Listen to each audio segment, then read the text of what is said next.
Gvazdika, ya'ni qalampirmunchoq suvini ichsangiz nimalar bo'ladi? Bu shunchalik organizmingizga foydaliki, siz o'ylaganingizdan ham kuchliroq foydalari mavjud. Birinchidan, qorin ketadi. Gvazdika, ya'ni qalampirmunchoq shish va gazlarni bartaraf etganligi uchun tezlik bilan qorindan xalos bo'la boshlaysiz. Ikkinchidan, bo'g'im va mushaklardagi og'riqlar keta boshlaydi. Bu o'tkir ziravor kuchli yallig'lanishlarga qarshi kurashganligi uchun og'riqlarni bemalol bartaraf etib bera oladi. Uchinchidan, og'iz bo'shlig'idagi noxush hidlarni bartaraf etadi.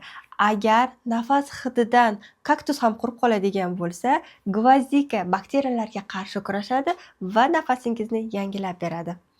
To'rtinchidan, antioksidantlarga boy bo'lganligi uchun immunitetingizni super qahramonlar kabi uyg'otib beradi. Beshinchidan, uyqungizni yaxshilaydi. Odatda tinmay gapiradigan miyangiz nihoyat tina oladi. Endi telefon vibratsiyasidek qimillab emas, balki odamdek tinch uxlay boshlaysiz. Dietologiya va nutritsiologiya haqida ko'proq ma'lumotlarga ega bo'lishni xohlasangiz, blogimga obuna bo'ling.